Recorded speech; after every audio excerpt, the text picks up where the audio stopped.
This is the Fantasy Football Charcuterie.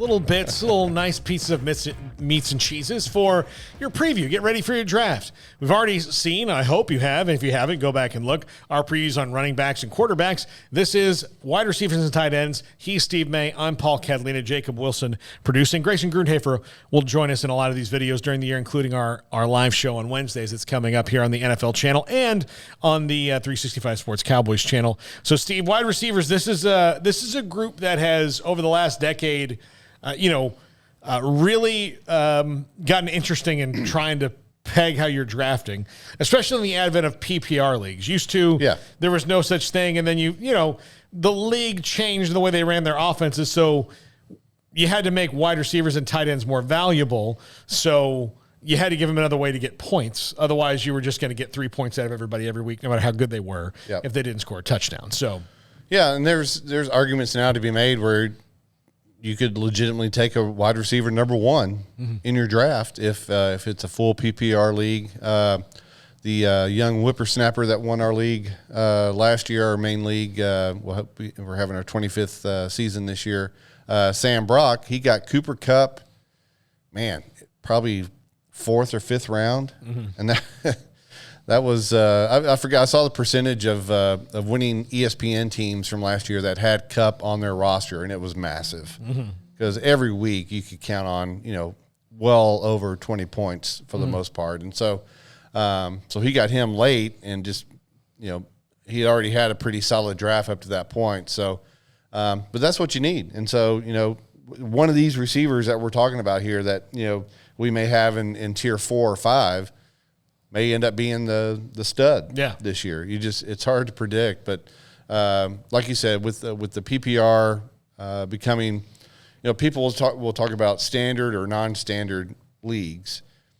Pretty much the standard league now is a PPR league. Non-standard is without. So the Scott Fish Bowl, which I've referenced a couple of times, they do a half point PPR, which I've never done a half point PPR league before. And then also in that league, tight ends, which we'll talk about here in a little bit, tight ends are at an even more premium. So tight ends get a full point in this league. And if the reception is for a first down, it's another point. So we've been kind of stuck on, I guess it's okay to say, the ESPN fantasy site, and they really haven't evolved much in terms of being able to customize the scoring to pretty much anything you want. And there's two other sites, Sleeper and My Fantasy League, and with those you can do whatever you want. We've already talked about quarterbacks. So in this league, you can start 2 quarterbacks. Most people will, but you get if your quarterback's completion percentage in a game is over 66%, you get bonus points. If their completion percentage falls below that, you lose points. So you really got to look at all your positions. But with the half point PPR and then tight ends at a premium, I'm looking forward to it. It's going to be something different for me. So, yeah. All right, let's go. Let's get into it. All right. So for me, there's the tier more so than we've already talked about quarterbacks or running backs. The top tier for receivers is cut and dry, in my opinion. You have Justin Jefferson, Cooper Kupp, and Jamar Chase.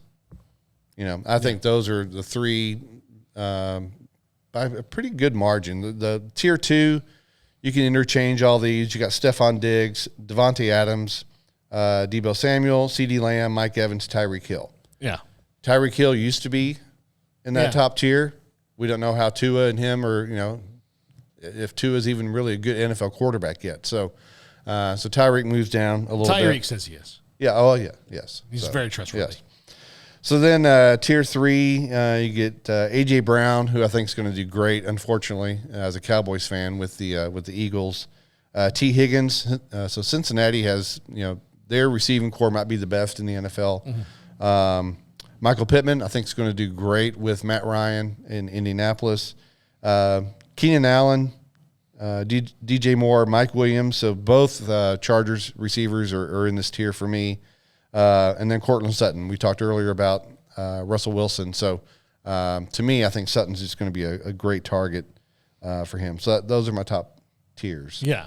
And I think Sutton's going to have a great year if he stays healthy. I think Jerry Judy's going to be worth Who do you a like flyer. Between Sutton and Judy? Who do you like better? Sutton. Oh yeah, Sutton. I like Sutton a lot better. But I think Judy's going to be able to do some things that are special with Russell Wilson that he wasn't doing before with Drew Lock.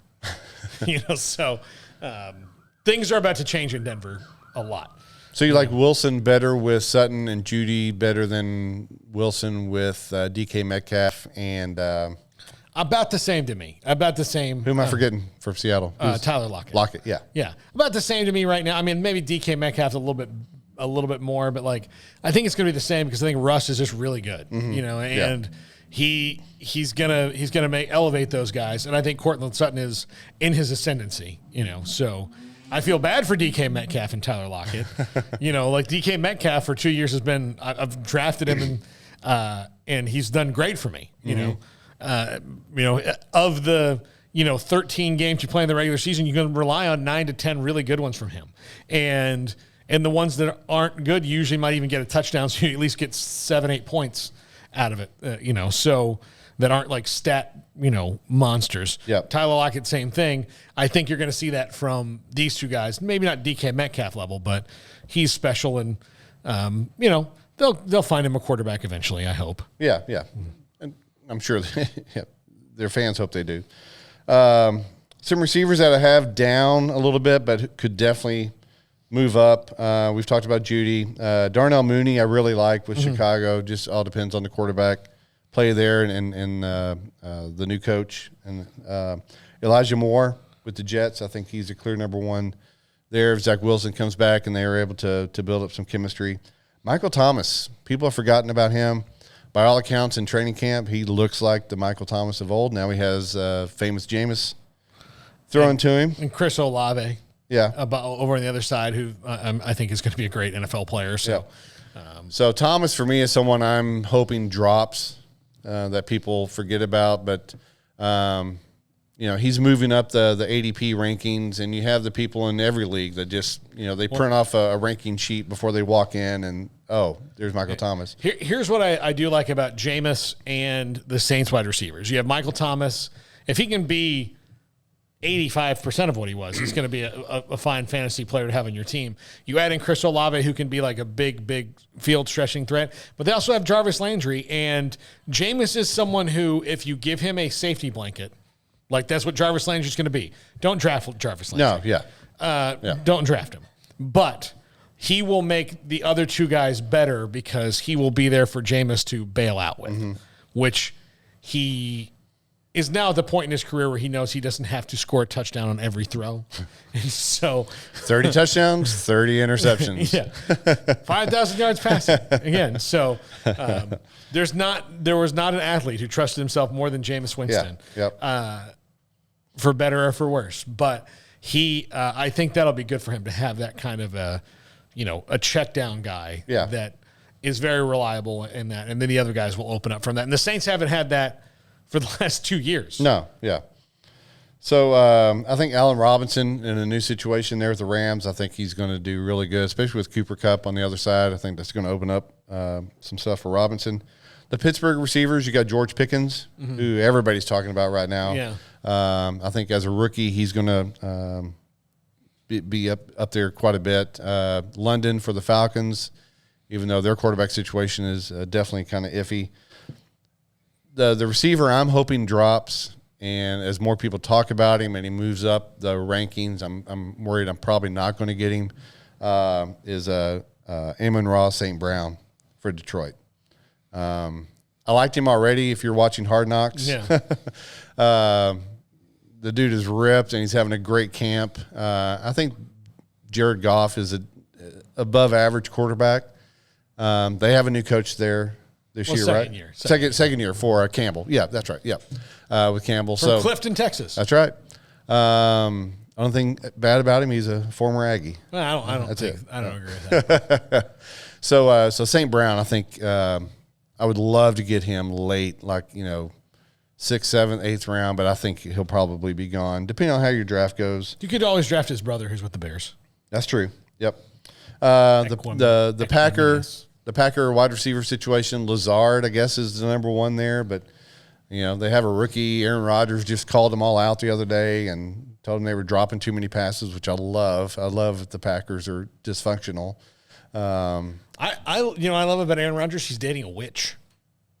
Oh, that's right. Yeah. He's just the gift that keeps on giving, man. He's just working down the list. I haven't dated a witch yet, so I'll just check that off. Yeah, like you're just sitting around with those guys. Have you guys ever gone out with a witch? Yeah. It's wild, man. Yeah, she gave me all this ayahuasca and this. I loved how he was just so open about drinking that stuff and just going off on an experience. You were high, dude. He was like, dating a witch. Yeah, so she might be able to cast some magical powers on them on the receivers. They're going to need it. They've got great running backs though. So yeah. The running backs may end up being their leading receivers on that team. In fact, Rodgers, I think, has already talked about having both of them in the backfield. Yeah, on a lot of offensive sets. So yeah. I mean, all right, let's get in to some tight ends, Steve. Yep. Tight ends again. Top tier, pretty universal. Everybody agrees. It's Kelsey, Andrews, and Pitts. Mm-hmm. Pitts only scored one touchdown last year for Atlanta. By all accounts, he should be the main receiver there. Yeah. But they have Mariota, and they have Desmond Ridder. That's it. We didn't talk about it earlier on the quarterbacks. I think Ridder will end up being the starter at some point. Yeah. The Falcons aren't playing for anything this year. They're just building up their roster, improving their draft spot. Mariota is definitely not the long-term solution there. They're in the C.J. Stroud, Bryce Young, sure, like sweepstakes. They want to get in that business. But I think they like Ridder. I think they'd like to see what he's going to do. In some best ball leagues where you're just drafting a ton of people and it automatically sets your best roster each week, I've grabbed some shares of Ridder just to see what happens. Tier 2, I got George Kittle. He could go either way there, but I got him in tier 2 It's really all about health for him. Yep. Yeah. Darren Waller in there, Dalton Schultz. Waller drops a little bit to me just because now you've got Devontae Adams there, and you already have Hunter Renfrow, who's a PPR monster. Yep. And so, he's probably not going to get as many opportunities, but he's still, when you've got him and Renfrow and Devontae in the red zone now, that's going to be pretty interesting for opportunities for the Raiders there. Yep. Totally agree. Dalton Schultz appears to be the clear-cut number one. We'll talk about the Cowboys in our next little snippet. Dallas Goedert, T.J. Hawkinson, and Dawson Knox. Knox got some horrible news today. Family news: his younger brother passed away, so unclear how that might affect anything there. But I have him in tier 2. Some tight ends I got a little bit lower but could definitely move up. Zach Ertz seems to have a pretty good chemistry with Kyler Murray. Freiermuth with the Steelers kind of came on out of nowhere last year, and if it's Pickett as a quarterback, I could see Pickett just using him constantly. I see Trubisky doing it too. Yeah, that's true. Yeah, that's true. And then some other late round ones. There's some folks that wait a long time for tight end. If you don't get one of the top 3, you can just kind of punt it for several rounds and then, take a flyer on somebody like Evan Ingram. Will he have a resurgence? Or Gerald Everett? Who was I missing with the Higbee? Yeah. So somebody like that you could grab in a really late round, load up on running backs and receivers, and just grab a couple of tight ends late and hope that one of them pans out for a solid 8 to 12 points each week. Travis Kelsey has even more value this year than he normally would, given that Tyreek Hill is gone. Juju Smith-Schuster, I think, is somebody whose value is going to go up because of the quarterback who's throwing to him. But we didn't talk about Sky Moore on our receiver. Sky Moore's another one there. So. Yeah, so there are, but Travis Kelsey also, probably going to see even more looks because he's the most reliable player that Patrick Mahomes has there. Yep. So absolutely. All right, that's going to do it for tight ends and wide receivers. There's a lot there. You can win your league in the middle rounds if you do this right with these positions, to me. Yep. If you really nail this, especially if you have a really early pick, like you might get Jonathan Taylor. Well, sometimes you have that early pick, you get Jonathan Taylor, then you're not going to get something really good again because you're not picking for a while. So in a 12-team league, you're picking 24th again. Yep. So you get first and 24th, 24th and then 25th pick, and then you got another long time. It's the same, but like the gap between those guys is bigger than the gap than some of the other ones. So, and I went back and looked at our league history for the last 10, 15 years or so, just at where people drafted and how they finished, and it was kind of odd. So it's a 12-team league, and the two most common spots that produced a league champion were spot number 2 and spot number 8. So it was kind of odd there, and nobody's ever won our league from the number 1 spot. No one's ever won our league from the number 12 spot. So there you go. Do with that what you will. All right. Well, then we draw randomly before. It's not based on last year. Well, your chances. We do a lottery based on last year's standing. So if you finished in last, you have the most balls in the hopper. We do it virtually, but So that's the only scenario where the last year's standings come into play. So if you finished first last year, you only have one chance to. And then when your number comes up, you get to pick your draft spot. So if yours comes up first and the board is wide open, you can. Most people in our league, if whoever's first, they seem to be picking that first spot. But like I said, you might need to rethink that. Yeah, absolutely. All right, that's good for this one. Please like and subscribe. Please, my kids have to eat. Yeah, our producer Jacob just got out of the Marines, so I will send him after you. He is a trained Marine, so he knows. He knows. A sniper? Things. Is he a sniper? No, he was a videographer. Videographer, but they do say every Marine is a rifleman, so look out. Yeah, exactly. There you go. Yeah, listen. I wouldn't do that. Like, I would just maybe have him muscle up on you. A little intimidation. Yeah. Yeah. Sit out in your lawn and do push-ups for a little bit until. Just drive by your house a few times. It's probably not the best way to get likes and subscribes, but please like and subscribe. We do a lot of good stuff across the family of shows on 365 Sports Network and Sikkim 365 Radio. So please just like and subscribe. Look, your life will be at least the same. I can't promise better or worse, but I say it will be at least the same. So here's what I'll say on that. In all seriousness, so I know I've referenced the Scott Fish Bowl a few times on the different episodes. I'm really excited about that, if you can't tell. Yeah. And so when that happened, when I got the invite, and the way it works, you get the invite through various means, and then when you get it, man, you put it out on Twitter. Hey, I'm in, you know, and everybody. And so what that did was it generated a lot of extra followers on my Syntex Commish Twitter feed. And then I, in turn, ended up following a lot of people. Yes. So there is no shortage of fantasy football websites and video podcasts. Yes. So I would put ours right up there with most of the ones I've seen so far. We are not breaking new ground. No. We're just doing it well. That's right. what we like to think that we do here. There's enough room at the table for everybody. Yes. So please like and subscribe. You can never have too much good advice. That's right. Nobody has ever said, I've gotten too much good advice in my life. That's what we're here for. We're for too much good advice. That's right. Yeah. You can have more than enough bad advice, but not too much good advice. All right, that's going to do it for this one. Quarterbacks, running backs, wide receivers, and tight ends, all covered in our videos, plus the Cowboys and how they might look. I am predicting a downturn fantasy point-wise for the Cowboys this year. We'll talk about that in the next video that you may see, depending on the order that you watch these in. I realize that it's random and it's Google and YouTube. Thank you for watching. Please like and subscribe. Thank you to Jacob Wilson. Thank you to Steve May. I'm Paul Catalina. Again, like and subscribe. Do it. Do it. Do it.